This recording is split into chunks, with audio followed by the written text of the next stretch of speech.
딥러닝 모델의 기본 가정은 학습을 하면 성능이 올라간다입니다. 모델의 파라미터들이 들어있는 가운데 부분은 복잡한 연산을 처리해주는 것으로 알려져 있습니다.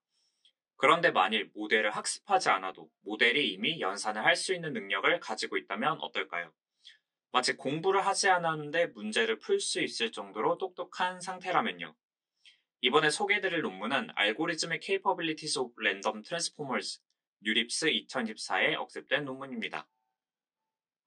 논문에서는 다음과 같이 모델의 블락 부분은 학습하지 않고 초기 상태로 놔두고 입력과 출력 토큰들만 학습하였습니다.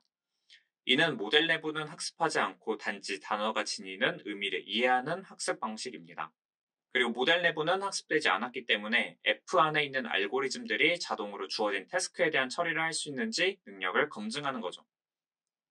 논문에서 검증한 태스크는 여러 가지 쉬운 태스크들입니다. 먼저 니들 인 헤이스택은 토큰들을 짝지어서 집어넣고 마지막에 마커에 해당하는 토큰 다음에 나오는 것을 찾는 문제입니다. 모델을 학습하지 않고 이 태스크에 대한 성능이 나온다면 비학습 상태에서 짝을 찾아주는 트랜스포머의 어떤 내부 인덕션 헤드가 존재하는 것을 증명하는 것입니다. 다음으로 모듈라 아리스메틱은 두 수를 더해서 소수로 나눴을 때 나머지를 찾는 거고, 데시멜 어디션은 십진수 덧셈을 나타냅니다. 파란테시스 밸런싱은 주어진 가로들이 문법적으로 적절한지 예와 아니오로 검증하는 문제입니다. 이 문제는 특히 RNN 구조에 적합한데 논문에서는 랜덤 트랜스포머에도 괄호의 수를 이해하는 능력이 학습하지 않은 상태에서 있다는 것을 검증하였습니다. 뒤에서 흥미로운 사실이 한 가지 있어요. 다음으로 더 어려운 태스크들이 있습니다. 메모라이제이션은 랜덤한 입출력을 배우는 것이고 서킷 이미테이션은 랜덤하게 초기화된 다른 생성물을 똑같이 만드는 이미테이션 태스크입니다. 마지막으로 랭귀지 모델링은 기존 트랜스포머의 학습 방식인 언어를 배우는 것입니다.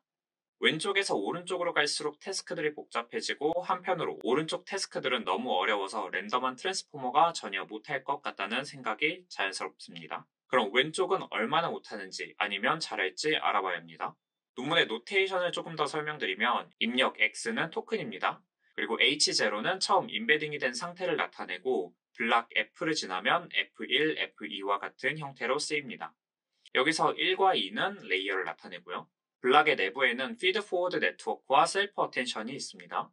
처음 입력은 포지셔널 인코딩이 더해지는데 참고로 논문에서는 픽스드 포지셔널 인코딩을 사용했습니다.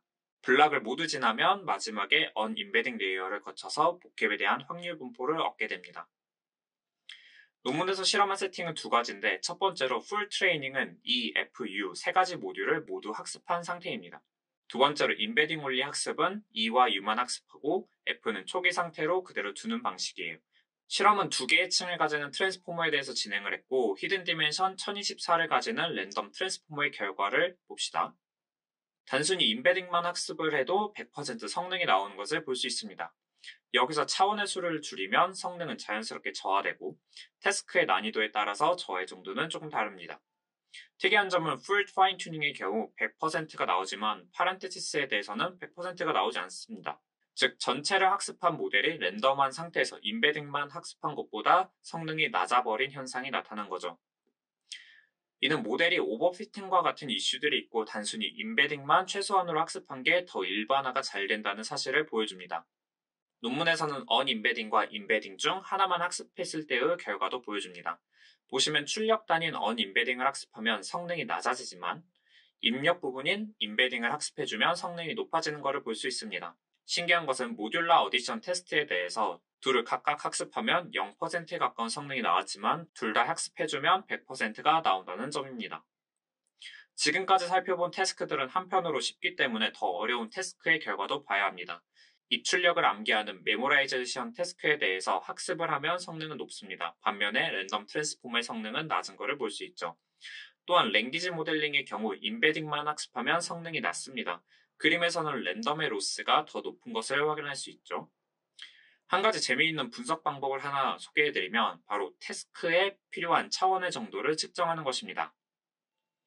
자, 랭귀지 모델링, 즉 언어를 배우는 것은 굉장히 복잡한 표현력을 필요로 하겠죠. 반면에 덧셈 혹은 아까 봤던 파란테시스 매칭 같은 거는 훨씬 간단한 태스크이기 때문에 필요한 차원의 수가 더 적습니다.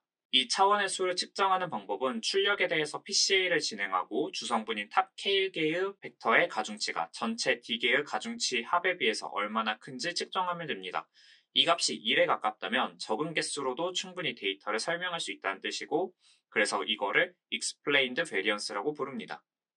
실험 결과를 보면 랜덤한 상태의 Embedding Layer 1, Layer 2에 대해서 Explained Variance가 높은 것을 확인할 수 있습니다. 이는 랜덤 트랜스포머가 모델의 연산 과정에서 저차원적인 표현만 사용을 한다는 걸 나타냅니다. 그런데 어려운 태스크였던 메모라이제이션, 입출력을 매칭시키는 거였어요. 이거에 대해서도 랜덤이 Explained Variance 꽤 높은 걸 볼 수 있습니다. 이는 반대로 해석하셔야 되는데 복잡한 태스크에 대해서 탑 K개가 많은 부분을 설명한다면 오히려 표현력이 충분히 높아야 되는데 충분히 높지 않다는 걸 나타냅니다. 그래서 노멀처럼 이게 낮은 값을 가지는 게 정상이고 랜덤은 높은 값을 가지기 때문에 태스크를 제대로 수행하지 못하는 것을 나타냅니다. 결론적으로 이 논문에서는 랜덤한 상태가 알고리즘을 구현하기에 충분한 표현력을 지니고 있다는 것을 나타냅니다. 그러니까 트랜스포머가 짱인 거죠. 트랜스포머에 대한 비밀을 하나둘씩 알아가는 재미가 있네요. 안녕.